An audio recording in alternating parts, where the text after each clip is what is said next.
Imagine a war so massive that it lasted nearly 2 centuries, claimed up to 3 million lives, and permanently changed the face of 3 continents.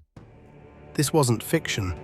This was the Crusades War, and its echoes still ripple through our world today. In 1095, Pope Urban II stood before a crowd in Clermont, France, and delivered a speech that would ignite one of history's bloodiest chapters. He called upon Christians across Europe to take up arms and reclaim Jerusalem from Muslim control. His words sparked a religious fervor that would send wave after wave of warriors eastward for the next 200 years. But what really drove tens of thousands of people to leave their homes, families, and farms to march thousands of miles into unknown lands? The answer is more complex than simple religious devotion. Yes, faith played a crucial role. Medieval Europeans genuinely believed that fighting for Jerusalem would guarantee their salvation. But there were other motivations too. Younger sons of nobles saw opportunities for land and titles they'd never inherit at home. Merchants envisioned new trade routes and riches. Criminals and debtors sought pardons and fresh starts. The First Crusade launched in 1096 with approximately 60,000 fighters. These weren't all trained knights in shining armor. Many were peasants, poorly equipped and unprepared for the journey ahead. Before they even reached the Holy Land, thousands died from disease, starvation, and attacks along the way. Some groups massacred Jewish communities in the Rhineland, wrongly viewing them as enemies of Christianity. This tragic pattern of violence against Jewish populations would repeat throughout the Crusades.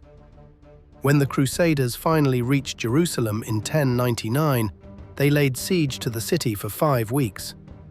The heat was unbearable, water was scarce, and disease ravaged both sides. When the walls finally fell, what followed was a massacre that shocked even medieval standards. Contemporary accounts describe blood flowing through the streets. Muslims, Jews, and even some Eastern Christians were killed indiscriminately. The Crusaders believed they were purifying the holy city, but they'd turned it into a graveyard. The Crusaders established 4 states in the Levant, creating a Christian presence that would last nearly 2 centuries. But maintaining these territories required constant reinforcement from Europe. This need sparked 7 more major crusades and countless smaller expeditions. Each wave brought fresh fighters, but also fresh casualties. The Second Crusade in 1147 ended in complete failure. A massive army, led by 2 kings, was decimated before achieving anything meaningful. The Third Crusade, launched in 1189, became legendary because of its larger-than-life characters.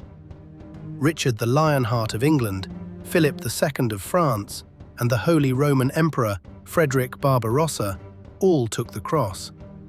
Frederick drowned crossing a river before even reaching the Holy Land. Richard and Philip fought brilliantly, but ultimately failed to recapture Jerusalem, settling instead for a treaty allowing Christian pilgrims safe passage.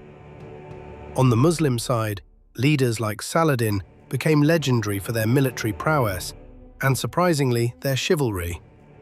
When Saladin recaptured Jerusalem in 1187, he specifically ordered his troops not to massacre the inhabitants, in stark contrast to the crusader conquest 88 years earlier.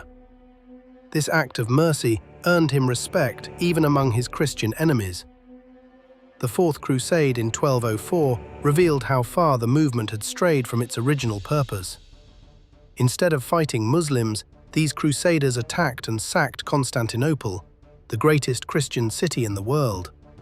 They looted churches, destroyed priceless artifacts, and murdered fellow Christians. The divide between Eastern Orthodox and Roman Catholic Christianity, already strained, became a permanent schism that persists today. Perhaps the most tragic crusade was the so-called Children's Crusade of 1212. Thousands of young people, inspired by religious fervor and charismatic preachers, marched toward the Mediterranean, believing God would part the seas for them. Most never reached the coast. Those who did were either turned back or, according to some accounts, sold into slavery by unscrupulous merchants. The later Crusades grew increasingly desperate and unsuccessful. The 5th, 6th, 7th, and 8th Crusades all failed to achieve lasting results. European enthusiasm waned as the costs in money and lives mounted. Meanwhile, Muslim forces grew more unified and effective. The Mamluk Sultanate of Egypt became particularly formidable, systematically recapturing crusader territories. In 1291, the fortress city of Acre fell after a brutal siege. This marked the end of the crusader presence in the Holy Land. Nearly 200 years of warfare had accomplished little strategically, while costing millions of lives. The estimated death toll of 2 to 3 million includes not just soldiers, but countless civilians caught in the crossfire, victims of famine and disease, and those massacred in captured cities. But the Crusades weren't just about death and destruction. They also facilitated unprecedented cultural exchange between East and West. Europeans encountered advanced Islamic mathematics, medicine, and philosophy. They discovered new foods like sugar, rice, and citrus fruits. Arabic numerals, which we still use today, entered European mathematics. Medical texts translated from Arabic revolutionized European medicine. The Crusades also transformed European society in unexpected ways. The military orders created during this period, like the Knights Templar and Knights Hospitaller, became powerful international organizations. They developed early banking systems to finance crusading activities. The Templars especially became so wealthy and influential that they eventually threatened European monarchs, leading to their dramatic suppression in 1307. The economic impact was enormous. Italian city-states like Venice and Genoa grew rich, transporting crusaders and trading with the East. These profits helped fuel the Renaissance. However, the constant warfare also drained European treasuries and devastated the Byzantine Empire, leaving it fatally weakened for the eventual Ottoman conquest in 1453. The legacy of the Crusades extends far beyond medieval history. They created deep wounds in Christian-Muslim relations that have never fully healed.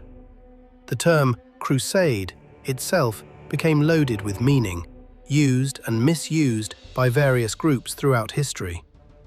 During colonial expansion, European powers sometimes framed their conquests as continuing the crusader mission. In modern times, extremist groups on both sides invoke crusader imagery to justify violence. Yet understanding the Crusades is crucial for understanding our world. They demonstrate how religious fervor can be manipulated for political ends. They show the terrible cost of religious intolerance and the danger of viewing conflicts in purely black and white terms. Both sides committed atrocities, both sides had moments of nobility, and both sides lost far more than they gained. The Crusades remind us that war, especially war fought for ideological or religious reasons, rarely achieves its stated goals.